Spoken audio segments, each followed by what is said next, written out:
and it's exactly what we've spoken about, is that we are burnt out and depleted, and not even necessarily ourselves, from generations beforehand. So of course it is going to happen like that. So that's why you're feeling like this. And there's nothing wrong with you, is because your body's doing what it can with the resources that it has.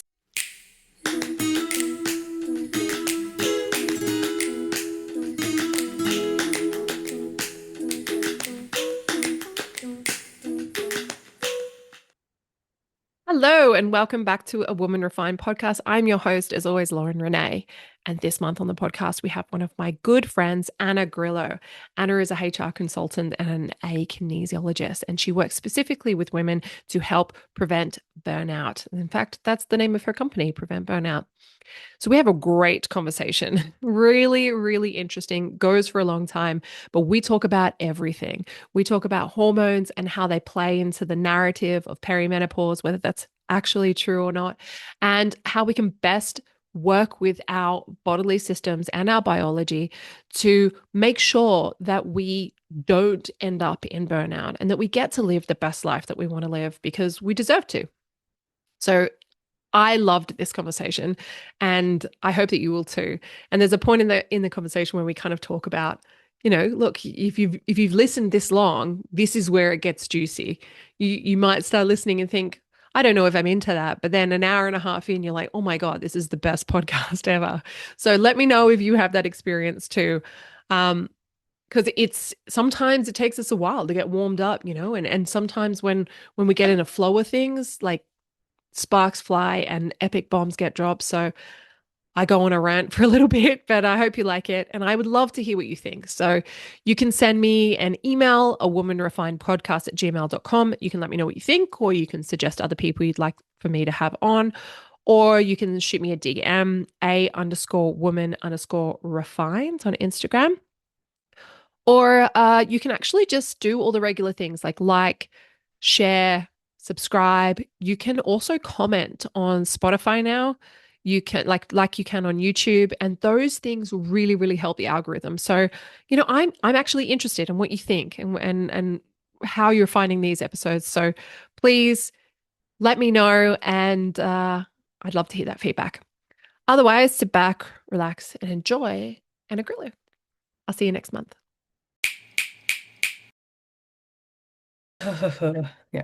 I just smile like this. Then I say, Anna Grillo, Oh, welcome. yes. Welcome so much. Welcome so much. That's a incorrect sentence. Welcome to a Woman Refined podcast. Thank you so much for being here. That's what I meant That's to say. it. That's it. Got there eventually. Yes. How are Good. you? Are you well? Yeah, I'm well. Okay, that's the official. Sorry, can you redo that? Yeah, because I was like, I feel like, yeah. Thank you. Welcome. Welcome. I'm glad to be here. This is the most chaotic start ever, and I love it. I'm going to keep it in Are you going to? Okay. All right. Well, 100%. focus. All right. It's real life, people. This is what it's like. Okay. Not everything is Hollywood cut. Also, it's a pain in the ass to edit. So, no, keeping it I can in. imagine. Yes. We're all about the ease here. Yeah. Um, Yeah. what has been happening lately for you? Oh, goodness. Life. Mm. Just, Because you have going through. your prevent burnout business, yeah? Yes. Yeah. Yeah. So that's my other little page, my little side project. Yeah, I've for a very long time have wanted to go in, let's have a like a digital product, do something a bit different. I didn't want to be spamming my personal page. I like keeping things Mm. separate, experiment, play around with things. But yeah, that page sort of set up to, I guess, talk about strategies and all the different things around preventing burnout.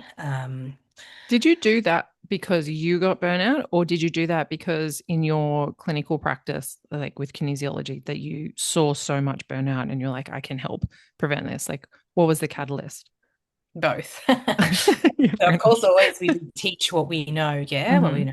So yeah, I think, just looking through my journey through life, and there's always different cycles of it and different versions, and you and there's always, I'd love to be able to say, oh, once you do X, Y, Z, then you're fine, and you're never going to be burnt out again. But there's always layers, there's deeper layers, different times of your life. Yeah, and different things come in and yeah, we'll trigger that out. So I guess for me, you want the Yeah, story tell of me what the story. I don't me. know it. Like, we've known each other for so many years now, but I Yeah. don't know this story of like how this, because you and I very similar dispositions, I would say, very similar kind of constitutional ways of being, you and I, and have been on a similar journey, like the health and wellness journey, and both kind of come out the other end. Me with my hyper independence recovery, and you with your prevent burnout, which is Mm. very similar in so many ways. But Yeah. yet, even though we've known each other for so long and we're on such similar journeys, I've never asked you about this. So I'm curious, like, what is the story? Yeah, no, for sure. So, going back to the beginning, I dare say we'd have similar lifestyles. Obviously we both sort of parents immigrated over from Italy, went to school, went to uni, got the job, climbed the corporate ladder, got married, all those things that you're sort of ticking off on a list. And yeah, very successful from, you're talking to people, you're on a trajectory that everyone knows and understands. Mm. And whilst I always enjoyed my job, it's always been a really big part of my life, working career. I was just burnt out, tired, exhausted, digestive issues, hormonal issues, and it was probably, well, it was when we decided that we wanted to start a family that, of course, my cycles went out of balance. And I'm like, yeah, okay, I know what's going on here. Yes, it's Mm. stress, but it still took me quite a while to sort of realize, yeah, make a decision. And I'd always had a calling, to do something different. So I was probably, I guess mid mid to late 20s by this stage. Um, and I was always like, oh, something in the future when I'm older, in my 40s, I'll do a career change. And I'd come across kinesiology. And it was something that I knew I'd wanted to do. But yeah, I had so much fear around, taking the leap. And I, for me, like in hindsight, I look back, work was such a big driver for me because it gave me such external validation. You sort of, Mm. wow, you're getting feedback. I'm doing well. I'm not doing well. Well, I was doing well, because that's what it is. Because you want to excel, and it's that Yeah. people using you getting that validation and realizing that I didn't have that really strong sense of self, of internal. And so when I finally decided, look, enough was enough, yeah, just that relief on my shoulders, it's just like this weight lifted off. And I decided, okay, I'm not going to do this anymore. I'm going to go study kinesiology and just see how that goes. So that was a huge thing for me, but yeah, did that. And I think part of that journey was also when I was doing my self-reflection, um, and doing a bit of a life audit, I realized, well, work, yeah, was a big part of my life, but it wasn't necessarily a huge issue because it was very satisfying. But what I realized that all the other things, work might be up here, all the other things were down here. So there was Mm. no balance, nothing to sort of flesh and make it whole. I wasn't a whole person, holistic.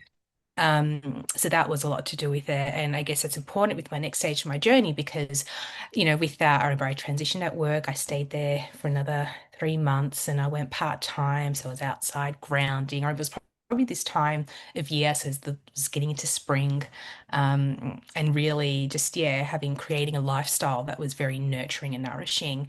And it was like my last week of work and I found out I was pregnant. So that was, obviously a confirmation of things for me, that stress being the root cause, Yeah.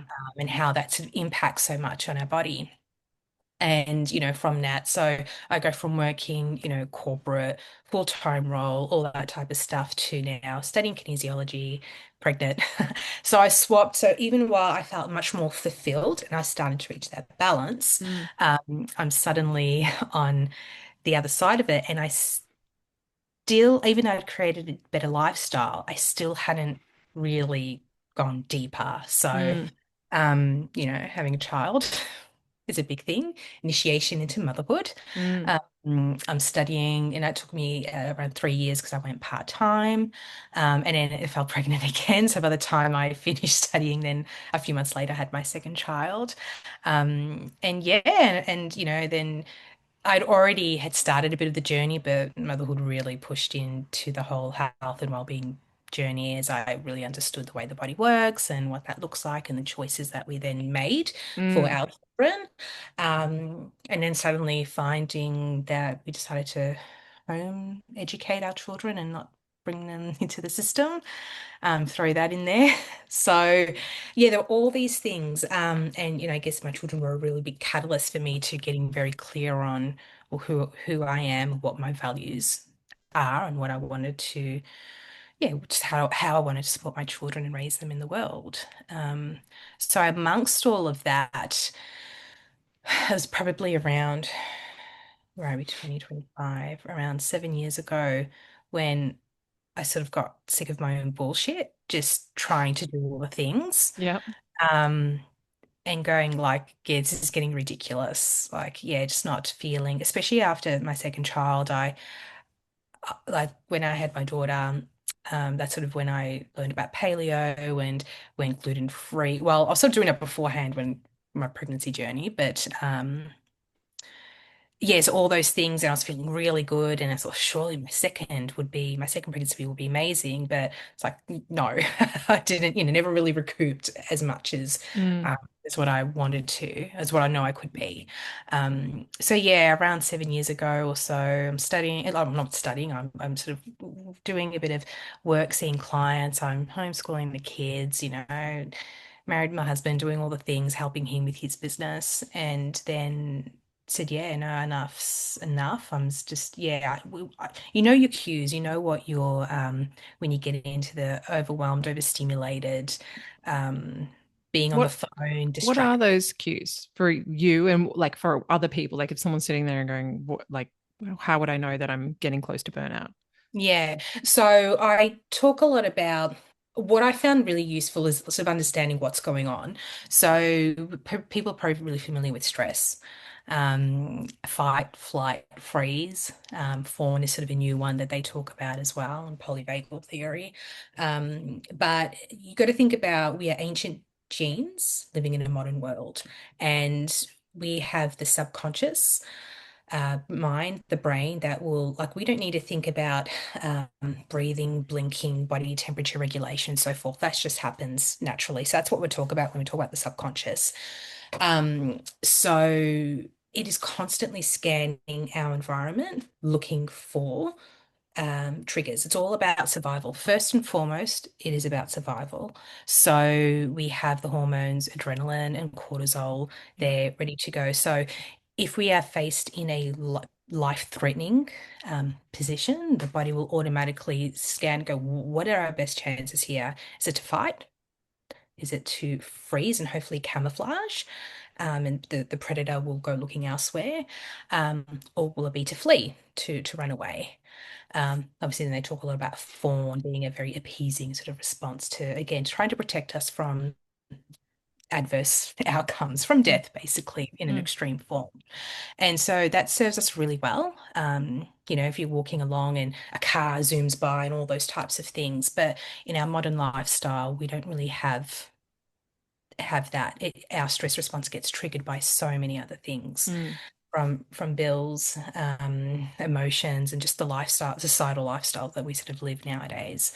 And I mean, even just talking about being under artificial light, Mm. circadian rhythms, the things that they spray in the sky, the energetic EMF and all the electricity that we've got around us, all those things, even like from a physical perspective, are Mm. stressful inherently to the body. Um, so when you're running on stress, you've got adrenaline and cortisol, your body's going to prioritize making those hormones. So you could be having the best diet in the world if it's constantly perceiving that we need to be in this hypervigilant state. So that's Mm. something that I recognize. You sort of always, like I used to think, oh, I can. snap around, do all these different things, great juggle so many, like we multitask, aren't we? Amazing. And we can respond and just get shit done. But when we sort of take a step back, it's like, oh, it's actually also this hypervigilance that we have because we're constantly on guard. We're prepared because we know something's going to Mm. happen here everywhere. And so I guess I liken that to this concept of we become addicted to the stress because it helps us, it feels good, sort of props you up in a way. Like it's like a natural coffee. Yeah, yeah, to a degree. And what can happen is, addictions people sort of think when it comes up, drugs and alcohol sort of, is a common one that comes in. And people often think you're chasing Mm. the high of that, you sort of feel good. But often what we find is that it's actually the low. So the crash after we do the thing, is how we feel afterwards. Then it's that guilt and that shame and so forth. So like those things in isolation aren't problems until they are. And so for someone, it might be it's scrolling the social media. It's that wine after, I can't wait for 1 o'clock, or needing that sugar hit and all those Mm. things. And so you find yourself sort of going things as coping mechanisms. And then there's this constant, almost like this shame spiral that we tend to go into and you fall into, and it's just like, oh, I can't believe I did that again, and so forth. So, um, it was, and for me, a lot of it is disconnection, Mm. like disconnection. So I'm probably very much a freeze slash flee type. Like people can get, aggressive or, getting into things. So it's going to be really personal for different people. But disconnection is a big one. It's just like, oh, I don't want to have to face reality and do things. It's easy for me to, oh, let's go and do other things because I don't have to just, because when I sort of stop and be present, it's like, oh, I'm just exhausted. I'm Mm. totally exhausted and I'm feeling just overstimulated or overwhelmed and so forth. But yeah, what do I really need and what am I craving? It's rest and Mm. restoration. But then, oh, what does that mean? It feels weird. Like when you're in such a this high, you have these really big extremes. And so when you finally stop and you're tired and exhausted, you don't want to do anything. Um, you really want then that thing to keep you going. And so Mm. if you're not really aware of it, you're in these constant highs and lows. Mm. And so for me, it was really around, I guess that was my journey about coming back into more balance. So it is being present and it's having the practices of, the mindfulness of noticing our emotions, noticing the things that happen before they become these extremes. Mm. Um, and that's when I came across tapping and emotional freedom technique, because in kinesiology, you're familiar with kinesiology, Mm-hmm. um, we use the traditional Chinese medicine. So we use the meridians, the organs, that system, just like in acupuncture, we utilize, but we're using touch, that sort of acupressure, instead of needles to Mm-hmm. stimulate those points to elicit a response. So I knew how powerful that process and that body of work is. I guess from a kinesiology perspective, we're muscle testing, so it's a bit more of a bespoke, Mm. unique to that personal situation that we're looking to move and shift energy flow to restore balance to the body. And that's how we address about getting to the root cause of an issue. I met a mentor, Tamala Ridge, who I did some a fair bit of study with, and that was the first time she actually took me through tapping, so Mm. emotional technique where we're tapping on certain acupressure points to help reduce stress. And what I really enjoyed about it was that, it was online, so we were chatting and talking Mm. about stuff. And this is what I often find dependent, very very well, no, your shit, like you know exactly what's going on. You can pinpoint, in a scenario.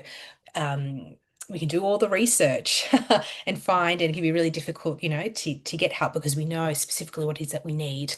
But being able to talk through, you can get stuck in those loops because we just find it's like that merry-go-round of paralysis by analysis. Mm. And it's like we want to be able to switch off. And tapping really helps that because it just helps to reduce that stress response. It helps to take what I call like the red flags Mm. off the scenario. We're telling it, hey, we don't, that scenario, that experience, we don't need to elicit a stress response. we just need to be. It just helps integrate that experience, for want of a better word. So for me, really just seeing how it was very empowering because, practitioners were not there when you're in the middle of a stress response, when it's, Mm, 11 at night, when the afternoon, going for school drop off or pick up and all those types of things. Having the right tools to help support people through yeah. those processes is key. Mm, Yeah. yeah. It's so interesting. Like I've known about EFT for, I don't know, how old am I? 15 years now. Um, yeah, about 15 years. And yeah, I use EFT quite often, actually. Um, I love it. I actually, when we were talking about doing this, I brought my old EFT book that I had printed out when I first got into it, and I had it here, but I took it back to my old place um, a few weeks ago, unfortunately. So I can't show everyone what the positions on the body and what you do. Um, Oh, let me see. I can you've physically probably show. got one, yeah.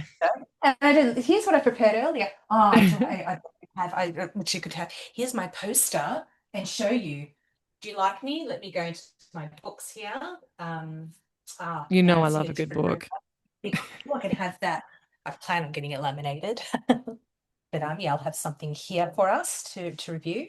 Yeah, Um, I just love the fact that like I used to do EFT when I was in the car driving to work. I had such a similar journey where I was working corporate, I was working for Warner Brothers, and then I went to working at like an organic food market and I worked 4 days a week. I just went part-time and just totally redesigned my life. And you were studying kinesiology, I was studying holistic nutrition. It's such a, I was just listening to the journey going, yeah, cool. I understand why Anna and I are friends. Like yes, it's yep. the A lot of people same. resonate. Yes, Yeah. indeed. But I used to just sit there and I would do my lymph rubbing and Mhm. all in my wrists and my back of my knees and like the big six they now call it, which wasn't a thing back then. We didn't know what that was called. We were just sitting there rubbing all these lymphs in the car and then I would do tapping on the way to work. And I found Yeah. it so helpful because like now I don't use it as often. And I think this is the thing that people get overwhelmed when they have all these like, oh, and you can do this and you can do that and you can do all these things. It's like at the beginning, I think you feel like you need a lot of tools when you're going through that transition phase because you're like, what is happening to me? I'm used to being like a really high functioning, high power person. And now I've got a knot and like every tool that, oh, that's switched us over and it's given us a little hand thing. For those listening, Zoom sometimes does like really weird things. It's swapped Oh, places. emotion. Yeah, emojis and emoticons and stuff like that. I Yes. don't know why it's Ooh. swapped our screen. We notice you have spoken, so we will lower your hand in 4 seconds, 3 seconds, 2 seconds, 1 second. Okay, cool. Oh, I'm back. That That's is hilarious. so Okay, weird. that's funny. It was fine on my end. It's Seeing you. There we so go. switched. Anyways, okay. Log hands, like we can't talk I without. know. Don't tell Italians that they can't raise their hands in a Zoom. Exactly right. I'm constantly. Oh, please! I knocked over my coffee on my laptop the other. Yeah, please. So Zoom yeah. is prejudice against Italians, and I'm going to write a letter about their white privilege Oh. because this is bullshit. Oh my gosh. Yeah. Yeah. Anyways, as I was saying, very gesticularly, Yes. um, yeah, I think at the beginning when you're transitioning, you need all these tools, but I don't. It's not something that I do all the time anymore. Yeah. Like it's a Agree. tool that I have along with a lot of other tools that I use when I need. Now I'm so resourced and there's such like habitual things that it's like, oh yeah, like sometimes I forget and like I'll message you and you'll be like, have you tapped? I'm like, oh yeah, I forgot about that. Yeah, I could do that. I forgot. I know how to Yeah. do that. Mhm. Sometimes you have these friends. Like I have one friend who always messages me when her son's sick, and then I do the same thing when my kid's sick as well. And it's like we just tell each other the same advice, but when you're sick, you're stressed, so you don't Mm. remember anything. And they're like, Yeah. "Don't forget about this." And what about that? And you're like, "Oh, thanks. Yeah, good. Yeah, Yeah. really handy." So But it yeah, is. Yeah. Like that's what happens when we're stressed. You do your brain like when emotions are high, intelligence is low. Like your brain just goes off and you just you in the moment you just react, and you because the blood is going to other various parts of your body. Like, we're not going to worry about digestion. Like, that's a huge one. How Mm, many people suffer from IBS and all those things, digestive issues? Because why is it going to worry about digesting your food when, if there's a saber-toothed tiger out there, we need to run and get the hell out of there? So it's going to prioritize those bodily functions. And this is the biggest issue, mm, because when we stay stuck in that stress response, it's constantly chewing through and is putting all these other things sort of on hold until it's safe, until it recognizes mm, it's safe. And this is why, that should only really occur on occasion when it needs to, but it's not. And so we never really get a chance to trigger off into the parasympathetic, the mm. rest, just restore phase. And that's why often, I mean, how many people, if you're working and you finally go on leave, you go on a holiday and then you fall sick. That's Yeah. because you actually had a chance to stop. The immune system is suppressed when we're in stress response. Suddenly it's able to go, great, let's go in and start cleaning up all the stuff we haven't had a chance to do. Mm, Um, and yeah, and all those types of things. So when you start to recognize, um, when you start to come out of it, and this is the whole thing, it requires a lot of presence.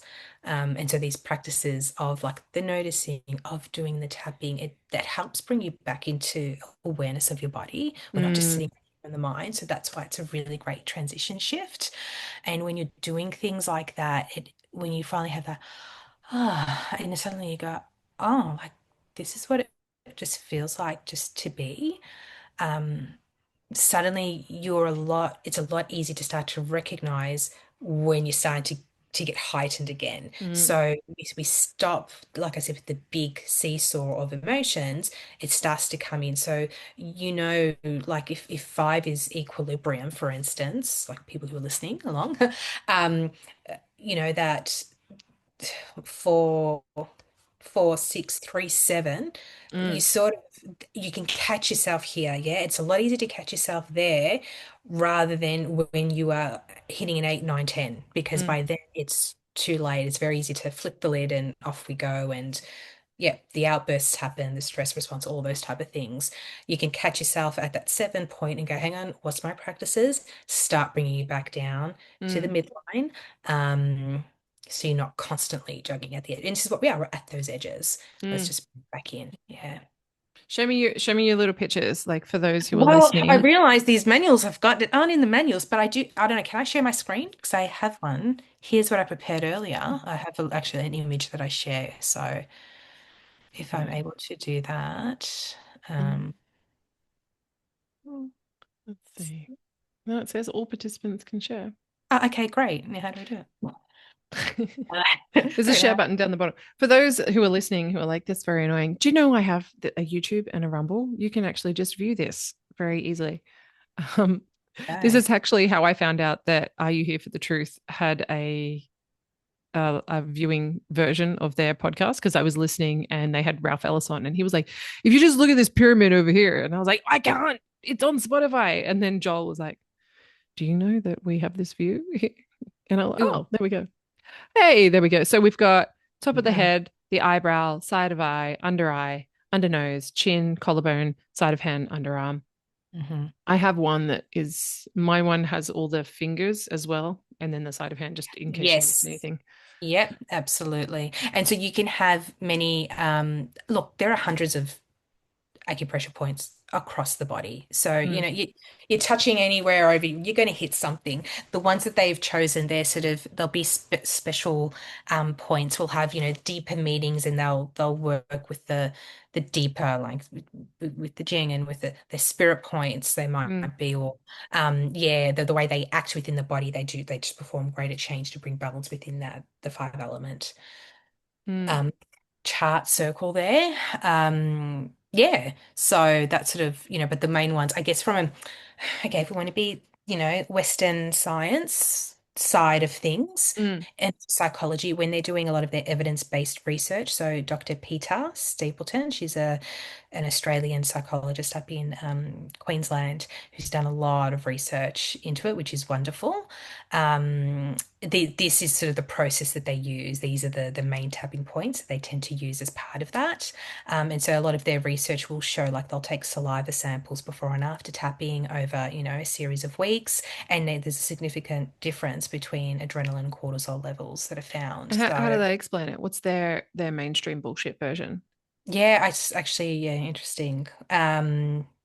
Well, it's interesting because I was reviewing some of their research and I sort of saw in it's like, oh, don't focus on the energetics or the meridians, which I Mm. find really interesting.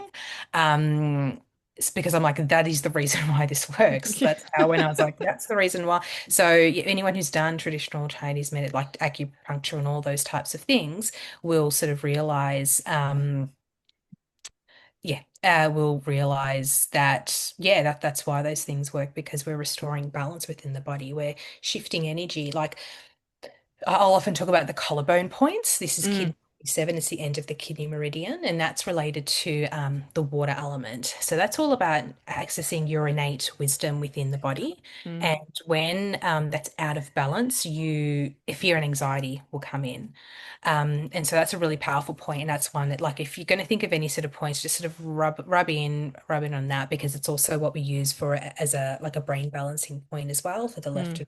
um, hemispheres of the brain as well to allow that communication to come through.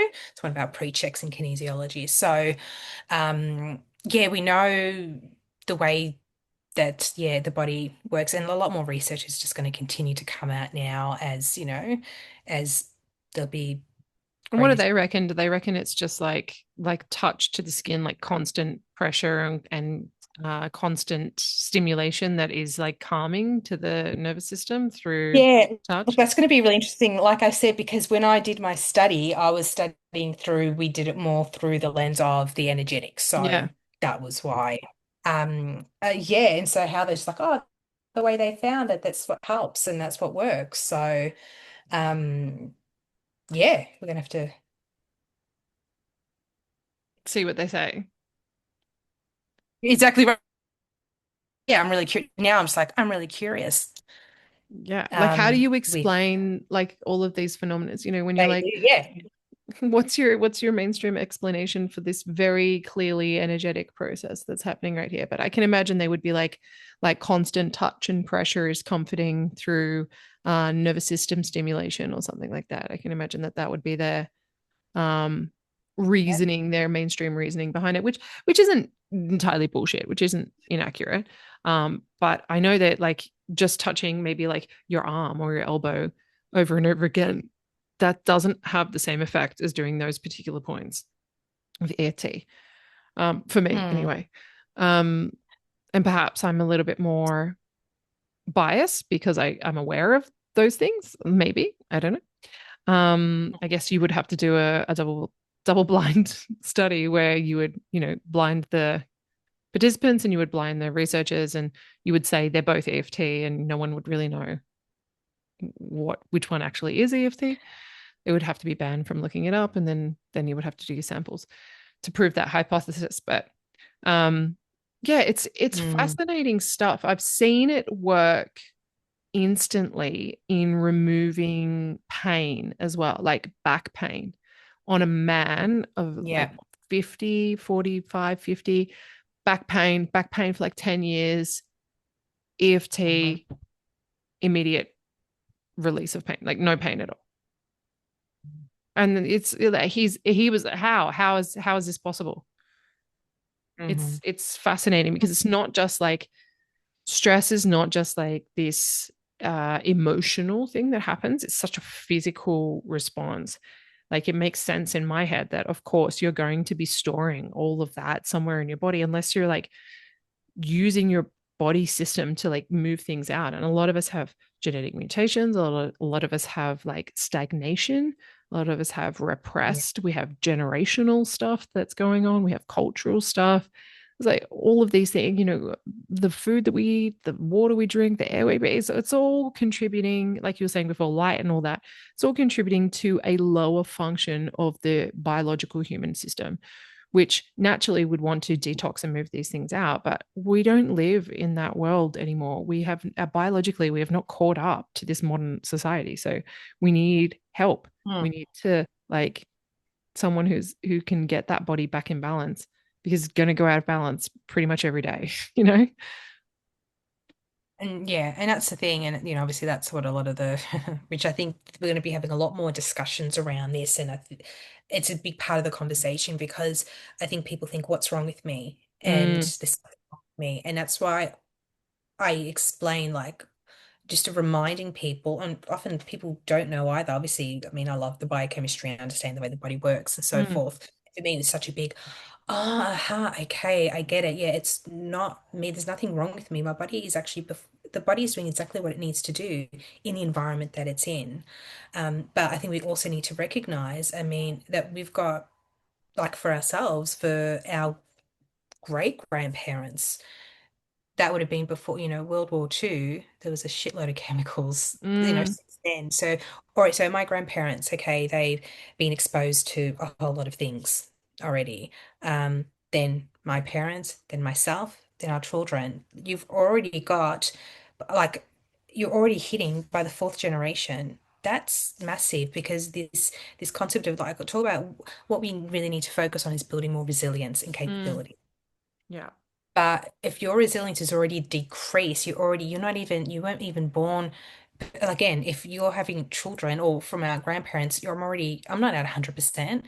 I'm lucky if I'm 80%, I'm probably 70%. Mm, Then I'm exposed to a whole lot of things. Then I live my life and then I'm creating life and then I have my own children. They're just getting their resilience is much less than what it is. So it's not suddenly going to our tolerance level suddenly is really, really small.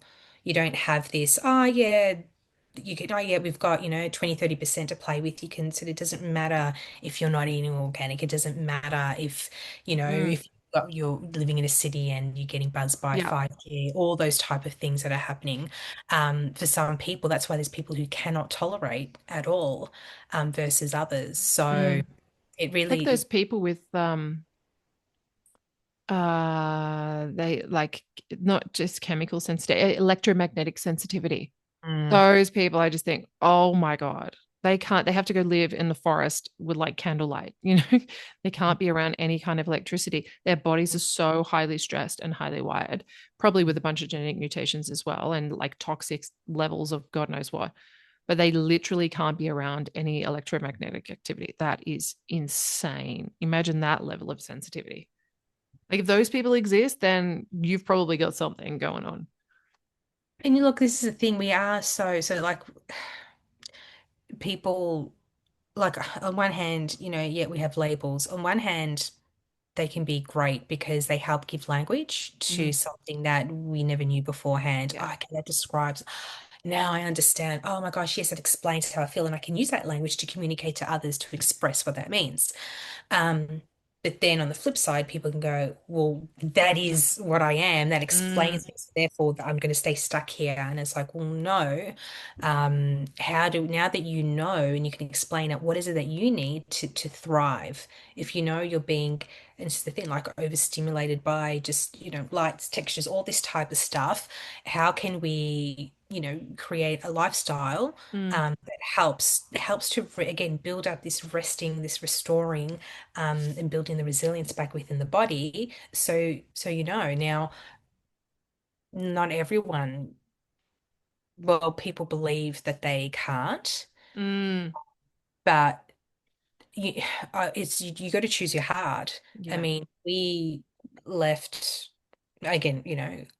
It's interesting how also I think this whole concept of following your path or intuition, connecting in with your inner knowing, that can be really hard to have when you're in such a stress state, and they need to 100%. be big things. So suddenly, so the big thing, it was my children coming in and deciding not to vaccinate. Like that was my children that drove that. And even, stuff that happened around that. Um, before I was able to feel confident in saying, yeah, this is my choice and this is the reason why. I was very knowledgeable and educated myself. Yep. And then I was like, yeah, no, no more bullshit. This is what it is, and this is what I'm doing and this is how I'm explaining it. And when you sort of own that, the shift in energy and people go, oh, okay, yeah, all right. Even though they don't, I don't need them to agree with me. I don't need that. I don't care Mm, what you think. But enough to go, oh, I know she's done her research. She knows what she's talking about. And and she believes at least, and she believes that what she's doing is the right thing. And she obviously seems to know there's some common sense around it, mm, um, rather than, oh, you're just a anti-vaxxer. mm.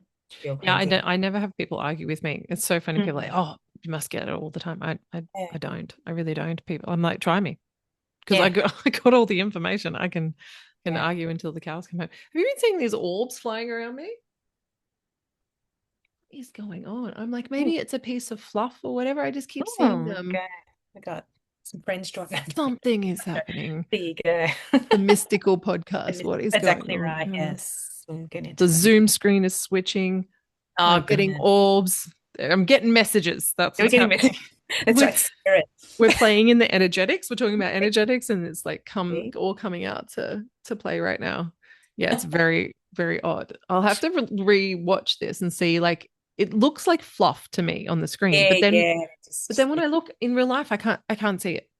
see. There you I don't go. know. Anyways, um, yeah, but I think one of the things that you spoke to so perfectly, and I totally agree with, is the if you don't believe that you can heal, if you are stuck in this victim mindset and the labels, then there's it doesn't matter what you do, nothing will shift because you don't believe that it can.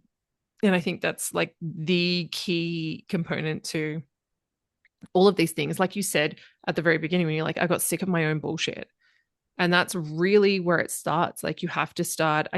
The podcast I just released this week with Ginger Kern, Mythic Feminine, her whole thing, and we were talking about is like where to start with like reconnecting is you have to tell the truth. Mm, And not to just anyone else, but to yourself. You have to start telling the truth. And you mm, have to be like you were saying, you have to get sick of your own bullshit. Because if you're not there, then you can't take the next step. Like it's just simply impossible. You will end up back where you started without like that level of integrity and honesty and like self-awareness. It's just not going to progress. It's not mm, there's no healing to be had in hiding from the truth. There's no healing to be had when you're afraid of encompassing all that you are. What does that mean to you that you're so afraid of it? mm, You're so afraid of embodying all of the pain, all of the tiredness, all of the stress, and all like if we can embody joy and we can embody happiness and love and passion, then we have to embody all the other stuff as well. We have to feel it. We have to be in that this is crap. And then we have to choose to move away from that. Like we have to mm, choose ourselves in that. But you can't bypass it and just think happy thoughts and love and light your way out of a situation. It just doesn't work that way. You have to tell the truth. You have to get sick of your own bullshit where you're like, no, it's fine. It's fine. It's fine. It's clearly not fine. mm, You're stressed out, dude. Like mhm, for me, it was, I watched a documentary that really changed everything for me. And then going back and realizing, like for you, it was your kids that came through with the non-vaxxing stuff. It was really my family members' children that really kind of um her decision around that, kind of going and making us aware of it all. Then we have a choice. That's like an invitation. So we were like, everyone in my extended family who knew this person could be like, do we agree with this or do we not agree with this? Do we want to research this or do we not care? Is this person nuts or is this person legit? And then I was able to look back on my own journey and be like, aha, this is a vaccine injury. This is a vaccine injury. And now this all makes sense. Now I can sit here and be a victim and be like, I'm a vaccine injured person and pay me government and compensation and whatever. Or like, I can't do anything. Or I can be like, okay, how do I heal from this? mm, How do I take back my power now? How do I make the best of my situation? Okay, I have to accept where I'm at, accept that this is the limitations of my body now because of what has happened. I have to acknowledge what really happened, who really made those choices. Sometimes that might have been my parents, but actually, the HPV vaccine was me and my choices. I was completely ill-informed, as most of us are. And I made an incorrect choice that impacted heavily on my health. So I have to accept that. I have to be like, this is where I'm at. And now I need to figure out with where I'm at right now, what's the best way to support this system. It can't be like, well, I should be here because I'm not. Like, and I find that that's like the biggest mistake that people make when they're starting on this journey is like looking at someone like you or me or some other health person who's like already over here and they're just here and they're like, oh, I should be here and I need to just do these things and then I will get here. It just doesn't work like that. It's like, how do I support this version of me so that can be the best version of me? And then Yeah. once that version's there, okay, now what extra support do I need to bring in to then support that version of me that so it can be the best version of itself? And it just goes on in a scale until you get to a place where you are comfortable and you're like living a balanced life, but you're still going to get times where you're swinging hard one way and you're swinging hard the other. Like you're saying, you might be a 3 and a 7, but you're hopefully never getting to that point of like 10 and a 1 again, where you're completely incapable of functioning, where you're letting the background systems in your body run the show. Because the background systems are important, they're there for a reason. So it's good that they're having a response, it's good that they're functioning, but it's when you let them take over and run the show that like it totally burns you out. It's like how I explain emotions to kids. I'm like, you can be angry, you can be Mm-hmm. sad, but if you let anger like control all of your body and you go and punch somebody, then that's the problem. It's not that you were angry. That's the problem. That's good. It tells you all the information you need to know. Anger is just an emotion. Thanks for coming. Thanks for telling me. But you don't get to run the show here. I'm still here. I'm holding myself and I'm going to run the show. I hear you. I'm here to listen to you. But absolutely no way do you get to like take over. And then I get to be a victim and be like, well, like, you made me angry and that's why I punched you. You know, this doesn't work like that. And it's like we can understand that on. Did you see that one? Did you see that? It's like, um, we can understand that on a level when we're talking about emotions to kids, but like people really struggle when you're talking about adults and you're talking about stress. You know, that, oh no, you know, it is happening to me. It's not my fault. It's because of this or because of that. And then it just doesn't work that way. I mean, in my opinion.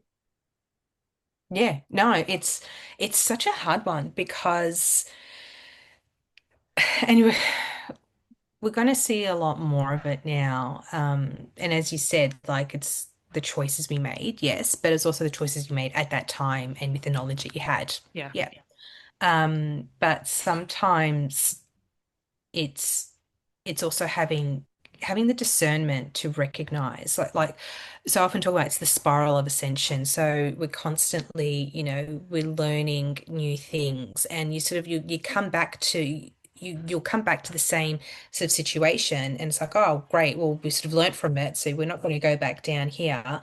But a new awareness or a new insight we get every single time Yeah. always happens. So it's not like as I said at the beginning that we tick that off next and we never have to deal with it again because it's Mm, just not going to happen.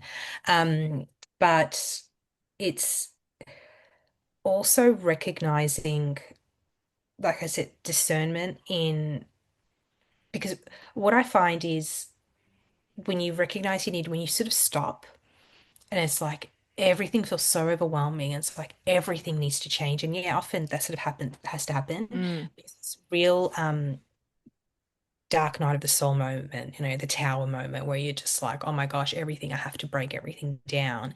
mm, And for a lot of people, does that mean, oh, suddenly I need to, you know, break up with my partner? That's probably a really big one I see a lot.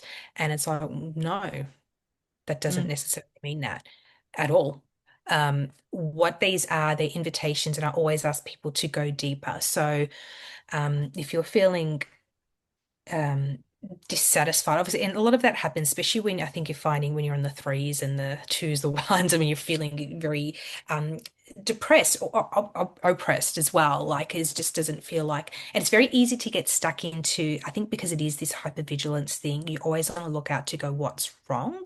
So it's very Mm, easy to go, oh yeah, I'm not feeling well, or oh, it's this, or I'm having a flare, or da da da da da. And it can be really hard sort of to shift that mindset, sort of just to be into go, yeah, but what else is going right? So this is the whole concept of gratitude, and it's not mm, the love and light. It's just recognizing it. This is where I'm at as well. But look at where I am. I've got, a roof over my head, or I have access to mm, healthy food, whatever that is. I'm healing, and so we also need to reflect that too. So we're not constantly in the victim mindset, but we can also go, well, this is where I'm focusing on, and what choices am I making? And I talk about the inner critic, which is the stress mm, response, and that I see and visitors like a whipping. It's got a whip at the back of you, not good enough, or you're still not better, and all that. It's the inner critic versus calling upon the inner carer, which is mm, higher self, that connection, the inner mother, I guess, so to speak. If you connect in with her, that'll go. So you've got a choice to either use the inner critic to solve the problem, or we ask the inner carer. Yeah, even though that happens, like in EFT, a lot of the setup statement, even though I feel like shit, even though mm, I deeply and completely love and accept myself. And that whole concept is just getting back into go, yes, despite all of that. And this is like, like A Course in Miracles. Um, at the beginning of that, it talks about can be summed up in three lines. Nothing real exists. What is it? Oh, nothing unreal exists. What is, oh my gosh, I should know that at the top of my head. But nothing unreal exists, and it doesn't matter. But herein lies the peace of God. So for me, it's like when um the stories we tell ourselves, that's what keeps us locked in. And so we need to be able to have that surrender into it and just go that even though that despite all this happening, everything is all okay. mm, And so we need to be able to live that line between the two. It's not one or the other, it's both. And this is the whole concept of duality with everything, mm, black, white, masculine, feminine, and so forth. It's not one or the other, it's both together. And so we need to be able to walk that path and not get so down on ourselves, but accept all aspects of ourselves and know how in that moment to be discerning in the moment to choose. Um, because when you are in those, like I said, more of those down where everything's going wrong, I just need a huge change. And what is it, we fantasize. If I had a whole new life, if I only did this, or if I had, a mm, different partner, or if I lived somewhere different and all those things, I invite you to get out of the fantasy or of the what if. mm, Yeah, because what if, yeah, it could be, wouldn't that be an amazing life? And I instead then want you to go further and go, okay, well, what if that you could do that like that in an instant? What's that going to bring you? yeah. Oh, I'm going to feel more peace, more joy, more ease, more excitement, more fun, more this, more that. Understand what they are and have your values listed. That's what you're missing in life. And Mm, it's like, well, those things now are your core desired feelings. How can we cultivate that in the here and now? Like, it might be really difficult to go off yeah. and do a week-long trip in Bali by yourself and a yoga, doing all these things. Well, maybe you can go somewhere different on the weekend. Let's Mm, try something new. Like, I'm craving some freedom. It doesn't always have to be the big trip, you know? What's something mm. exciting that we can go out and there and do? What's something fun that we can just cultivate? And it might just be getting a board game out, playing some cards, or And it's so catching up with often a friend. like the self sabotage that comes in that creates an unrealistic expectation, like the big trip that knows that you could never really do that, or if you can, it's very far away, in order Mm, for you to constantly continue to feel not good enough, or that you will never get there. So you could constantly feel bad, or that these desires will never be fulfilled because you're mm, unworthy of it. So this self-saboteur comes in and goes, no, don't think about the thing that you could do that's very easy. We're going to tell you that doesn't count. You don't actually want that. That's not Mm. going to make a difference. Like all the negative things, it's like it's only this really unrealistic big thing that will create this scenario. And that's not reality. That is the saboteur coming in to create a fantasy that is unachievable. So you will continually be in a place of lack and wanting. Yes. And also, if we go on from that, so let's just say it is our partner, because that's often a common thing, Mm, or child, or whatever that is. Because when you're stuck in that blame game, it's very easy to go, they do this, they do that. If only they change, everything would be mm, fine. No, if we sit back and go, well, what actually do I need? Because if they were to change, what does that mean for me? Oh, I'd feel more peace, more joy, or whatever those things are. mm, Okay, this is the inner work. We can't worry about that. How do I cultivate all of this? And when you sort of get to that stage, all of a sudden the energetics shift. I talk about people will go around with, imagine having a matchstick. You've got the matchstick in the box, and mm, everyone's got that. You're lighting up against, if you've got a trigger, that's going to light up against someone to prove that back to you in the world. Yeah, it's going to prove that to you. mm, Self-sabotage. We need to be able to recognize that, and we need to go, oh, I no longer need that matchstick of that unworthiness because I'm not good enough, no one looks after me. Um, and if you sort of resolve and heal that within, then you're not having the other person just goes, oh, cool, it's not gonna be a trigger for you anymore. mm, And those things shift and evolve. And so I invite people to really start practicing doing the inner work because what you'll find is either you'll very clearly see suddenly the partner's shift and match the level. Oh my gosh, wow, it's not a problem anymore. Or very quickly, it'll highlight, yeah, there is this really huge difference and it is a problem mm. versus it's just our egos, just our stuff, just our energetics that we just need to clear through and just reset. Um, The partners one is always so interesting too, because it's like if only they just, okay, but they're not. mm, Okay, but they're not going to. Okay, but they didn't. And what if mm, they never? mm, Like go there. Like how can you be in that? mm, Can you be in that? If you can be, how can you be in that? What ways can you approach that? If you look at this person and be like, this person is never, ever going to change this behavior, this is how they are. Can I accept them and love them through that? And what ways would I need to change myself in order to show up for that for mm, myself as well to create this level of peace that I need? Or can I not be in that and around that because they're never going to change and it's so unbearable for me? That sometimes is the thing that you need to change about how you show up in the relationship.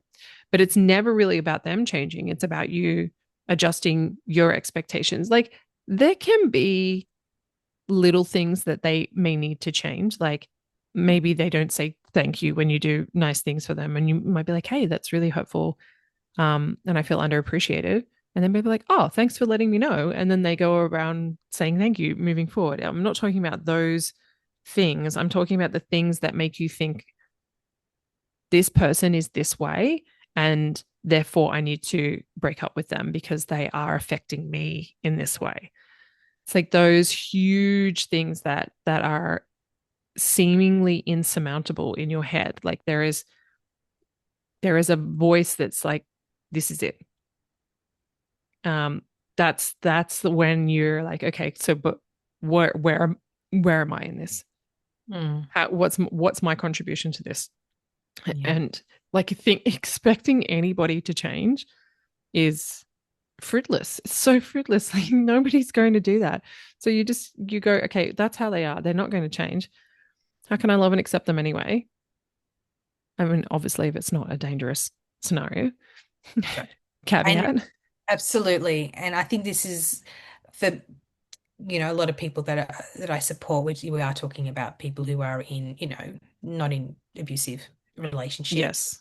Yes. We are all people on their own journeys, and I think this is something. I mean, as I'm in my 40s, and obviously it's the new thing going around, peri-menopause, menopause, and so forth. It's really interesting being in then groups because now I'm really shifting from my the areas, the rooms, the groups that I want to be in. I want to be with people who are, yeah, 10, 15, 20 years ahead of me, not the maidens that are, having a beautiful life, but it's like that's not where my energy needs to go. I need to see, well, what am I preparing for? What are we moving towards?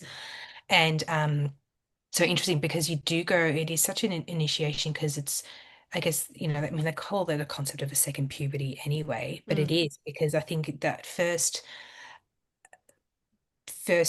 20, 30 years of our lives, like people think you're, oh, it's funny, like how, like, who do you think we are? You think, oh, so, oh, like people just think, and I'm like, can you imagine being 50s, like the wisdom and the knowledge that you have, you look back and just laugh and go, oh my gosh, who did I think I was back then? It's like, how crazy.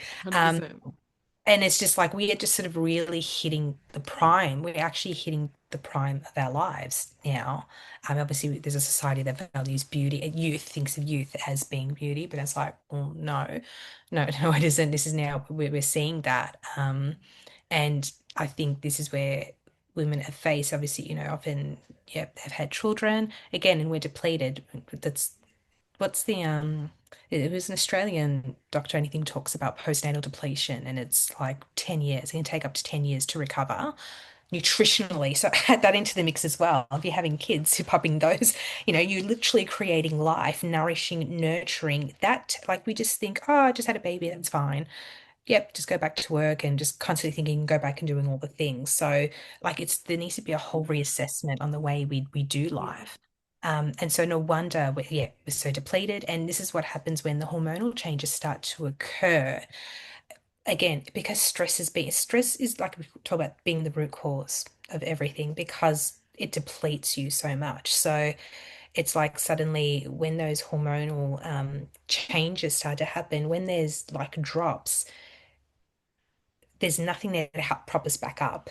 And so this Mm, is why we're seeing such these big changes happening and younger as well. But a big thing is how many women it's like, oh, my partner, this, da, da, da, da. And there's also a lot of people who are like, I do have a really great relationship, but I just don't feel happy. mm, And there's nothing wrong with them, and I think that's the hardest one. And this is this whole concept of, we talk about like libido and life force. That's more than just sexual energy. It is that, that creative, I mean, it's that sacral chakra, which is the second chakra, that does govern the reproductive organs, for those who may not be across that, but that is about that emotional expression of self. mm, Um, and that creativity and literally life force giving. And it doesn't have to be necessarily, creating, gestating babies. It's projects, creative ideas, and so forth. And often it's like, well, if you're desiring something from your partner, let's just take your partner out of it. Where are you feeling that in life? mm, How are you cultivating that in life yourself? Um, and so you know yourself a lot more. You sort of hitting your strides and go, yeah, okay, this is where I want. You've got your whole life ahead of you still. Like mm, you can still do so much, and it's so important to really recognize if you're just like, oh, I want to do a complete career change. If I always wish I'd done this, go and fucking do the thing mm, and do it. Because even if you need to go study part-time because what you want to do is, oh, you need to go do a degree or something like that, you can get that done in 8 years. Like, mm, get over this whole concept of instant gratification. Like, get into it, do the thing. You've got another 20, 30 for the rest of your life because it won't even feel like work. Like, it's not this drudgery of getting up, clocking on 9 to 5, doing the mm. whole corporate thing. Like you have such a passion and enjoyment that you always going to be, it's just going to be an extension of you. And so like with my kinesiology work, and the energetic work and that coaching counseling, that's always going to be a part of me. It's always going to be some aspect of me that will just be doing that, not always in a paid capacity, but because that's just naturally the inherent skills that fall Yeah. within you. So, it's just this invitation is to really connect back in with yourself and help cultivate, like, what are your passions? What's your curiosity? What is it that you want to expand and grow? And you want to sit back and look, in my life, well, in 30 years' time, reflect back. Where did you waste it? Or, you want to say, I want to have meaning and purpose in life. And I think you really start to reconnect at those ages about what does that actually mean now? Mm. And leaving legacy and all those types of things. And so I really encourage women to just cultivate that path to explore and get curious with It's so interesting, this perimenopause conversation, because it. we are really the first generation that we're seeing come through now to Ah, experience this level of like perimenopause, like Yeah. It's And really an very, early very new, I know. perimenopause. Like peri already Yeah. means early, like Mm. like early men. Like what is going on? Well, why are you so Um, dissatisfied with your partner? What is coming up for all? Why do we have suddenly a generation of women who are chronically dissatisfied and they are mm, chronically dry, physically and mentally and emotionally dried up and resentful about life because we have been living out of alignment with our biological needs for this entire time. Well, the yeah. way that we have been living now is an experiment. We never used to live like this. Your grandma never really went through, and your great grandma and your great great grandma, they didn't go through this. Like people, oh, maybe they didn't live as long. No, my great grandparents lived into their 90s. They were perfectly happy. It's not always the case that this is what is fated for you. And this is the rhetoric that I hear online. Oh, perimenopause, get ready, ladies. Are you in your 30s? Well, you should look forward to death soon. It's really morbid. And it's just like I love the way Kim Anami kind of Yeah. looks at it, where she's like, you're just underfucked. If you just Mhm. if you just have enough sex, like you'll be fine. That like menopause doesn't exist. Like That's because she's right in so many ways because you're engaging the right hormones. You're mm, constantly feeding that loop. And when you are engaging in the right kinds of intimacy, so where you are being taken care of safely, where you get to surrender into like the feminine in that sense, you are creating this sense of like a flourishing in your womanhood that is missing otherwise. But when you've burnt yourself out because you've prioritized career and you haven't prioritized like creativity, everything you're saying, like with my kinesiology work, my coaching and all that, that's all passion, that's creativity, that's birthing that is still moving through you. So you got women who are birthing now, they're like 45, 48, and like, oh my God, I'm 10, what's that lady's name? And she's like, I'm pregnant with my 11th child, and she does like home birth stuff. Can't remember her name. She's very famous on Instagram. I don't know. I don't. I although, want to. It's yes, not. yeah. Yeah.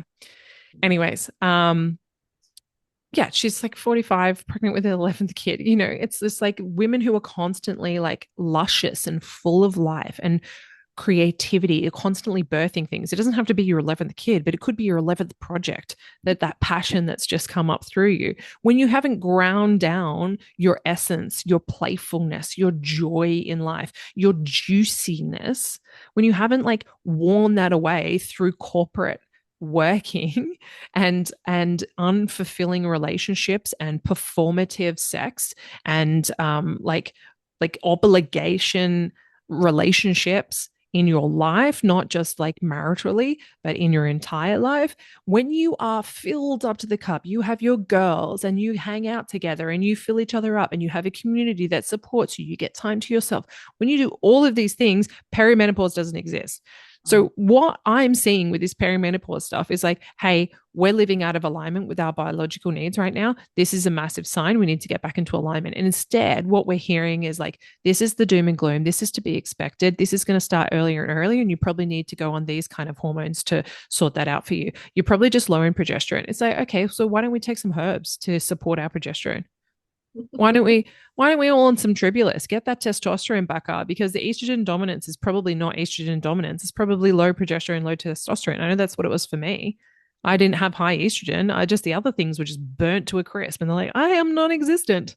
The mm, minute you get on a bit of tribulus, a bit of marker, a bit of these things that support, or you're doing some EFT, you're doing some grounding, maybe you meditate, maybe you do yoga, maybe you quit your job and find like what you're actually passionate about in life.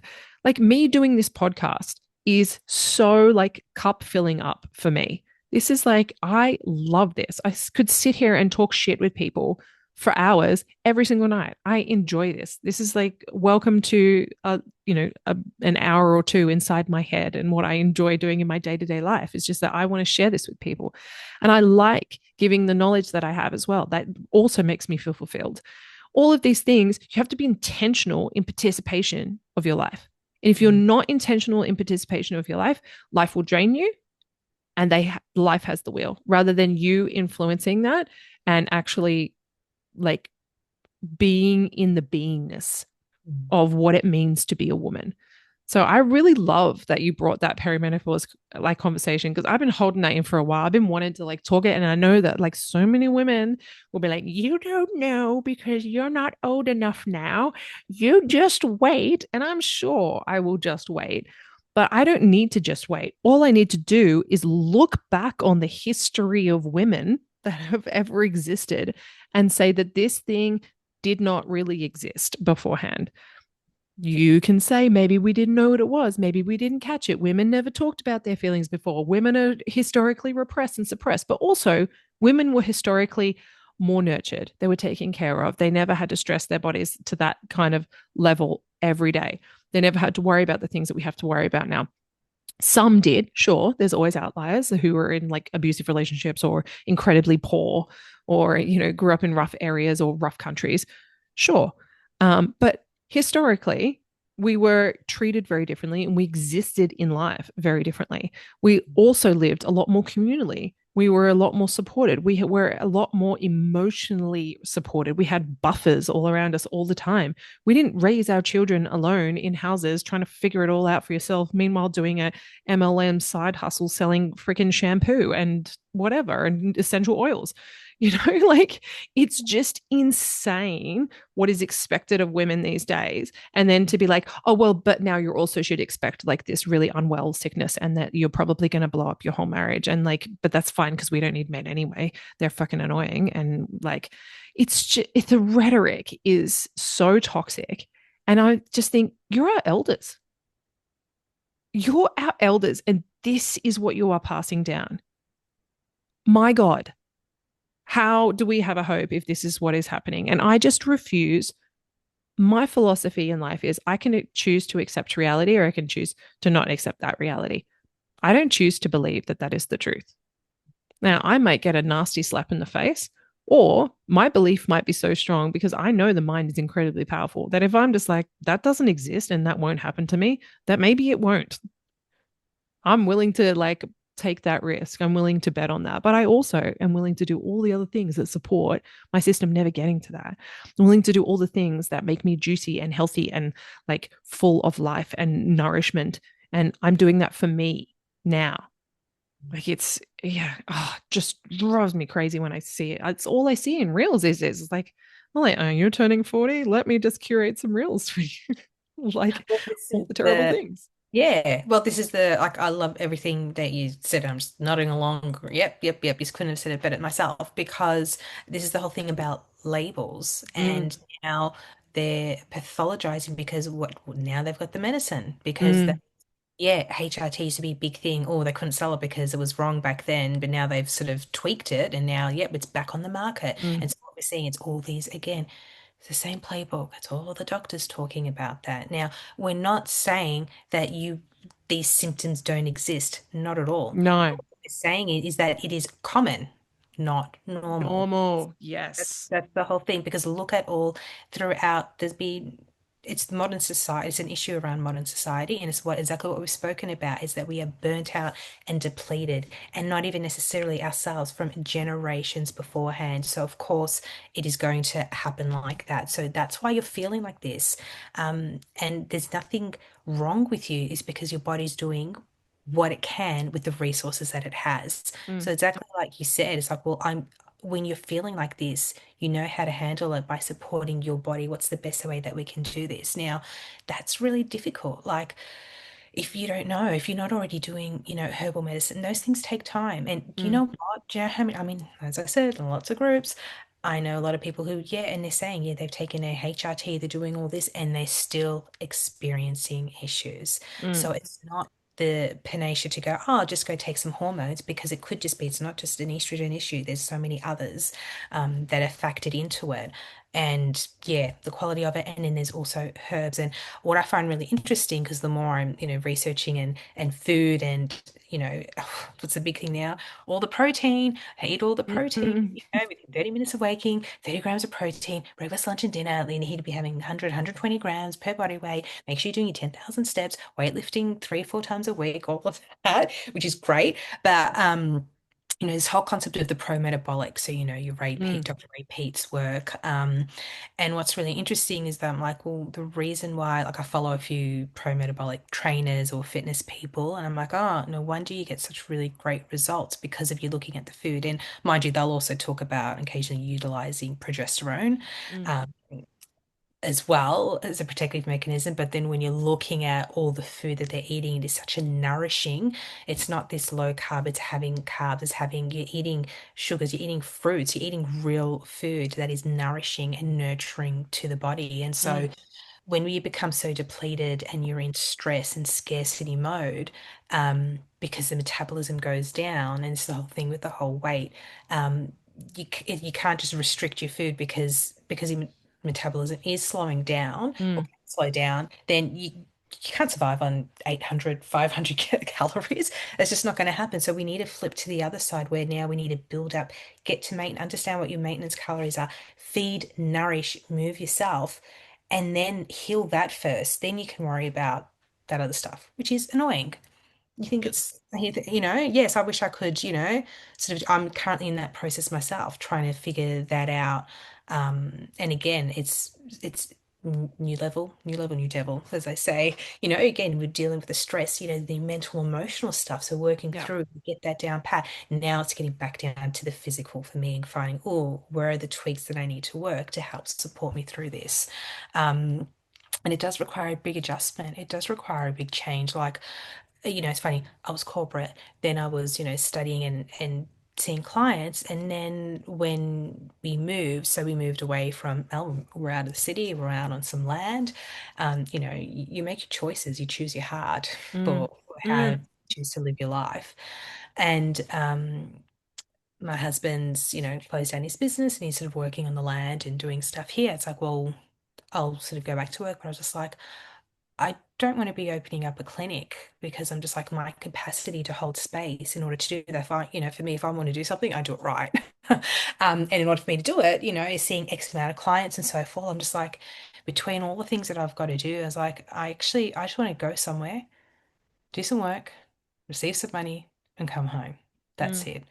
And so I'm back doing some HR consulting for a couple of days a week, um, because that's what works. And Yeah. so for us right now in this season, so as I'm going through, all of this, so it's not always just this linear thing, or I've chosen once I'm going to do this and that's it, I'm going to stay with it forever. No, it can change all the time. Mm, And, you can chop and change, take a break from your work. And this is why now I'm just currently working on a resource is about this career piece because it's not about yes, I want everyone to be starting a side hustle because I think that's important in this day and age that you've got something that you can fall back on. Because what did we see the last few years? People were forced to do things because they needed to have their job. So I can imagine you had something already that was there that, a different stream of income that didn't rely on you being an employee with someone else. I think is really important. But it's also recognizing that you can shift and pivot and you aren't your role, you aren't your position title, because this is the thing, like you go out in life and it's like, oh, what do you do? Oh, I'm this. Oh, okay, so people sort of, in the hierarchy of things, mm, yeah. sort of title on this, and you live here, and oh, okay, great. You sort of know, oh, they're successful. Oh, they live on, Mm, outside of town, all those type of things. People just naturally mm, do that. So that's why people sort of say, because we want to, they follow that the societal hierarchy because, that's what feels good. It's what feels safe in this society to be considered successful. mm, If that's not serving you, like that's okay. A lot of people are just thinking, even, people who want to home educate, how we're going to do it that work. It's like the minimum casual rate, which was like $30 an hour. Why don't you go doing hospitality or retail? You can do an afternoon shift, an evening shift. Like if that's something you have to do, like you can shift the way you can earn income. I'm not saying everyone go quit their jobs and start their own business because no, because that's friggin' hard. And it takes time and energy to sit and build. And even then, as you sort of alluded to before, it's work. Like work is work, regardless. It's not, you don't be mm, sold the fantasy of, oh, I'm just post a few times and because people often are living on their life like a lot of those things where you can work from home are wonderful mm.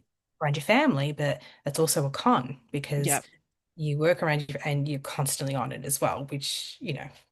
Yeah, there's a whole lot of other things. So sometimes it is just easy to go, you know what? Go work at somewhere local. May not be glamorous or what you used to, particularly if you've come from a corporate background. And, Mm, this is my position. I worked when I was in PR marketing, doing that. mm, It's exciting, it's great just to be able to share that. But yeah, right now, what with what you need, work with where you are. If you need something with less stress, go and do that. Go and do it yeah. where you can just go. And this is like, even just in, don't always have to bring 100% to every, like, focus on 100% on yourself, on your Mm, healing. Else, trust me, your 70% elsewhere is bloody too. The nature of this. We want to prove ourselves. And again, this external validation, it fuels, it makes you feel good. Um, but imagine being able to cultivate that within. I think that's the ultimate goal of recognizing that you're aligned, you know your purpose, you know who you are, that you're just unfuckable with. unfuckable with 100%. Maybe Mm. that's going to be the name of this podcast, this Oh, episode. yeah, love How that. to be Yeah, unfuckable. yeah, exactly right. Yeah, well, yeah. No, no, wait. Yeah, exactly right. I was like, well, hold on, because yeah, I'm gonna be How to be unfuckable with, how to, I don't know, we'll figure it out. Something figure like it that. out. I know, because sometimes I like to use that, but I'm just like, oh, hang on, I'm not putting that in the There's some dual meanings there that exactly right. Yeah, no, that's right. need some, Yeah, don't mess with me. yeah, Yes. yeah, Mm. some kind of stability that needs to come in there. Yeah, I totally agree. It's so complex. And this is what's so frustrating with like the Instagram life, because you've got these 15-second reels or make your under 3-minute reels in order for you to get any kind of engagement. And so people are just clickbait. Like, do you feel like shit? Everybody's like, yeah, I do actually. Well, let me tell you, it's because of this, and you should probably do this. And like, it's so nuanced. Like the people who are listening right now are going to be listening to like a nearly 2-hour conversation at this point, to like get to the juicy bits. You know what I Mm. mean? Like it Yeah. takes just doing that Yeah. is such like hard work for people these days. Like you could put this on and you could be driving, or you could be doing housework or gardening, whatever, and you could be getting all the things that you need. But it's so difficult for people to have this level of attention span and be able to hold the tension of opposites. Like, how do I hold the tension of like, this happened to me and it has affected me and I have these symptoms, and also I'm not a victim and I'm totally in control and I have the power to change and heal. Like that dichotomy for some people is too much. It's Mhm. like pick a team. Either you're like, I am totally love and light, or it's like, I am a victim. And it's not necessarily the case, but you have to figure out how to unpack that for yourself, and how to hold all of those little bits and pieces of nuance that make up you as an individual, because health is totally bio-individual. There's Mm. no one that is exactly the same as you. You can meet someone and have similar symptoms, but no one is going to be the same as you, and you are not going to respond the same. Like you could even, Anna and I could have 5 symptoms that are exactly the same. I take this herb and she takes the same herb, and we have a completely different reaction. Like it's just, oh, Zoom is giving me a thumbs up. Zoom is like really messing with my Italianness Oh, today, it's a green. It's because giving. I was like Yeah. counting things on my fingers and it was like, thumbs up, lady. Oh my God. I just must talk with my hands so much and I just don't even realize. No, I do, but I realize holding, because probably I'm a fidget, I've got just some crystals. I just like, yeah, just hold them, Just and hold yeah, them. so I'll be the same. That's what's keeping me. Yeah, or else, yeah, big, yeah. Look, see, you know who you are, but also you now have your resources in order to make a better version of yourself. That's right. See? That's exactly, that's, yeah, 100% though, but for real, for real, That's for real. it. Yes. And got it. Nothing real can be threatened. Nothing unreal exists. And herein lies the peace of God. Nothing real can be threatened Mhm. and nothing unreal exists. So there is no threat. The key is recognizing what actually is real, though. Yeah. Yeah. So that is, have you read A Course in Miracles? I haven't actually. It's like I hear it all the time and I'm like, how did I miss that on my awakening journey? It's just 5, 6 years later, I'm still plodding through it. And because it just has 365 lessons, that's why I just sort of go through. Like day 90, 6 years later. Yeah. But it is just literally there's just this whole concept of deconstructing. It's like everything's an Mm, illusion. And so when we just sort of recognize, and again, not in a way that it's all love and light, we just need to recognize that, so as you're saying, this duality of the issues at hand, but not being a victim of it. yes. That's literally that's what we're constantly balancing. And there's some days that's okay. There's some days you're in it and you fall off the wagon. That's okay. We just get back onto it. So it's Mm, not failure at all. It's like, great, we dust ourselves off and we get straight back into it and we go back to our practices because it's going to happen. And we again building the capability, it's building your practices that okay, well, what happened? mm, Why did I get like that? I was staying up, like we had a few things on. Well, okay, like now I'm really conscious of my weeks and how am I building things in? If we've got a few things on, mate, that weekend, I'm not going nowhere. That's fine. There's nothing that's coming in. I'm not going out. Um, you need to build that time, particularly when you recognize that you can be overstimulated. Like, I don't think we recognize how much we are so overstimulated and overwhelmed by just mm, other people and their energy. And that's probably something that home education has sort of taught me is just that whole ability of us being able to just be at home and not constantly around people, just mm. healing that is. That's why, my kids are quite vital in that they don't get sick often, but when they do, they can rest and and it's not like you still have to show up and do all the things. 100%. Just sit, rest and restore. Versus me, who's no, you know, Pisces rising, absorb everything and everyone. No one feeling, exhausted and just really recognizing, how important that is and having to put boundaries around that. It gets easier over time, but it's hard when you sort of come up across that. You don't want to appear, or people say, oh, they'll get upset if I can't do that. No, it's okay to have to be able to start putting in those little things in order to help you rest and restore and Mm. better. I think the other thing that um, people can do is they can swing hard the other way to rest and restore too much. So they isolate under Yeah. the guise of rest and restore. Oh, And 100%. Yeah. it's so crazy to me. Like I'm one of those people who organizes all their hangouts, or I open my home quite often. I love having people over and just having big meal. It's the wog in me that's like, come here and let me feed you. um, Love language, yes. so quite often I'm like, I want to go out to dinner. Um, I don't want to cook tonight. I would like to go out to dinner, but also I just want to have like a nice time with my girlfriends. And so quite often I am the person who is organizing. I'll pick one, two, maybe three friends and organize when they're free. And then I'm like, then I throw that invitation wide and whoever can turn up can turn up. And people respond in such incredible way. They're like, oh my God, this was the best. Oh, we should do this again. I'm like, I pretty much do this every month. Mm. Like it's not that hard for me to like go, hey, do you guys want to go out to dinner? I'm free Thursday night. Who's free?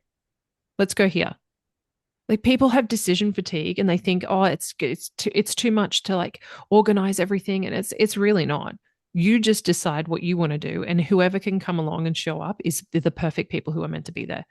But that moment of like deciding to participate in community is actually sometimes way more restorative than sitting at home on your couch. And it's so annoying to me when I see women just being like, I'm just going to rest. I'm just going to be at home. And I'm like, you are rotting your life away in isolation with fake online connection. You don't have any real support, no real community. You don't know people face to face because we're women, we need to feel each other. We can't just like do this online all the time. It's never going to be enough. It's good. It's great. Like I'm so glad that you and I get to like have our chats all the time and we connect. But oh my God, I can't wait until we're like in the same room and I get to like feel Anna and like know we live in different states, but when we do, it'll be like the best ever. It'll be so different. And that's so vital for women. We are relational beings to like just stop using like being a homebody, or like it's really like there's a lot of reels that really, just, oh no, someone canceled, I guess I'll just stay at home, like celebrating this isolation and this idea of like lame, lame, don't want to really go out, don't want to do, I don't want to do anything. Like I'm just taking care of me right now. And it is, yes, good to take care of you, good to rest and restore. But you have to be aware that whatever is good for you in excess will be bad. Too Mm. much of a good thing is always going to be bad. Too much Yeah. water and you'll die, you know? We can't live with too much air. Like it's crazy. People need to like realize that if you're unconsciously doing things, you'll have a tendency to self-sabotage no matter which way you go. So you Mm. have to be really intentional with life. And that's like my biggest message that I kind of bring when I'm talking to women about this kind of stuff. It's like, this is so annoying, but it is literally the only one. You have to tell the truth and you have to be intentional. Mm. It's so annoying. Yeah. It's like, I don't want to do that. It's really annoying. But that's all that matters. It's actually not what you do. It doesn't matter if you go out 15 times a month or you stay home 15 times a month. What matters is that you're telling the truth about why you're doing those things and that you're intentional in contributing to that. Why am I going out 15 times a month? Why am I going out? And so why am I staying home 15 times a month? Like what is driving behind that? What am I getting from that? How can I tell the truth about what's really going on here? That's actually what matters. That's, yeah, I'm so glad that you raised that because that's the next thing. And I think what it's that fine line between if you're living a lifestyle, let's work, okay, work and it's draining you. I get it because you're so drained, but that just shows the imbalance. Mm, Um, that's why it's so important to be able to show up for the things that do light you up. And yeah, that's why we've had some really huge, intense months, lots of stuff, so, just sort of going around. And yeah, and then recently, and then I was able to catch up with a friend, and I was just like, oh my God, that was so restoring. And I was just like, oh, more of this, please. mm, And sometimes it will create an effort. Like I love those memes. I'm like, oh, something's cancelled. Okay, great. But also on the flip side, yeah, we can laugh about it, but not all the time. And it's just like, well, where are those really deep connections? What is it that you actually need that's going to be fulfilling? Because being at home and scrolling isn't going to be fulfilling. It makes us feel mm, it's actually not restful and it's just giving us into us. It's a self-sabotage. It's one of mine, self-sabotage, 100%. mm. So yeah, so being able to recognize that, I think is huge. But as you said, like being honest, like how many times do you lie to Mm. yourself? That's something I would invite anyone listening just to go, just to monitor over the coming days, just to go, oh, yeah, how you lie to, and it can just be you think, oh, but it's only little things or for whatever. Just get really curious about that and understand, yeah, what's truth or being honest and how would it feel to actually have been honest in that moment if you were. And just, yeah, again, this is just an exercise just to get to know you. Just get curious. Doesn't have to mean anything, but we follow the thread. That's all. We Mm, just follow the thread through and it just shows, or perhaps there's some integration that may need to happen. Hmm. 100%. Mm. Perhaps this is then okay, well, then we need to host community retreats and events to gather people in I person. look, Anna, I agree. Maybe we do it in Italy. I know. Oh my God, that's how many times I'm always like, Lauren, this is our vision board or board or That's our main reels that we send back and forth. It's like, put it on did the I send list. that farm Larks one? Did I send just the other day? I saw this one. I was like, oh my gosh, this is us. Vision board. This will So be us. good. Mm. Well, look, stay tuned if you're listening. One day you'll be invited to a retreat with Anna and I in Italy. It'll be like good food and just nourishment. I always want to do those like writers retreats where it's like just you guys in a nice villa somewhere with Yes. all of your shit taken care of. I'm like, oh God, it sounds amazing. What do you do all day? Right. Great. Oh, exactly right. Yeah, that's the again, so that's the vision, that's the vision plan, cultivating, calling it. But this, like, it's also recognizing, yes, that's what we're working towards. It's step by step. It doesn't happen like that. It's not instant Mm. gratification. These little things and me posting and having my prevent burnout, like having these conversations and putting off as like it slowly, slowly builds up. But I yeah, but like we it. make It's like alone together as well. Like you yeah, don't together doesn't have to be like socially draining all the time. Sometimes you yeah. can just like come over and hang out and read books together. Yep. Like, you don't even have to talk. Like, come over and do your knitting projects, and while the other person's doing, I don't know, their weekly planner on their calendar, just sit with each other. Like, it's That's doesn't have to be that complicated. That's what I do with our friends. And we go and it's great because, my daughter and our kids will be there and she's, they've come back and they've been busy sewing and making quilts and all this type of things. Yeah, we're there working on her quilt together and chatting away. I'm just sort of observing. I'm like, oh, I want to be a quilt maker. But yeah. That's Yeah. like what I think about. I mean, when I lived in Italy, um, there would be times where like I would be sitting in the kitchen of my great auntie, my nonna's sister. Shout out to Zelina, and I would be peeling beans or shelling peas. And I would just be sitting there doing that work quietly. She didn't speak English. I didn't speak very good Italian. And so we wouldn't be talking. She'd be cooking and I'd just be doing that there. Like not speaking, but still together, but doing our own separate things that were also both contributing to the running of the household. And it was just such a lovely thing that I was like, this is so nice. Mhm. And where I'm was not, it was not like a beautiful surrounding either. They have a house that is like this gorgeous farmland that like looks out over the ocean. It's just freaking divine. But that's not, they also have an apartment right in the middle of the city, as most Italians do. They have like an apartment and then they have a country house. So we were just in this apartment looking out at other apartments. It wasn't like I needed to be in this beautiful place, but it was just like the beingness. Like they're very good at like the la dolce fa niente, fa niente. I can't even Mm. speak. It's getting late. Yeah. No, that's a perfect. Yeah. Well, definitely. um, yeah, like the sweetness of doing nothing. They're so good at that. Where you're just like, yeah, what'd you do this afternoon? Oh, I shelled some peas. Yeah. But actually, I connected. Actually, I nourished, and actually, I achieved. Mm. I was like very fulfilling. So people overcomplicate it. It doesn't need to be that complicated. Anyways, I feel like we should wrap this up now. But it's what a great chat this has turned into. I love this. And most people know when they listen to my potty, we don't have a subject. I'm just like, come and have a chat and let's see what comes up. And look at what comes up. All this goodness. I love it.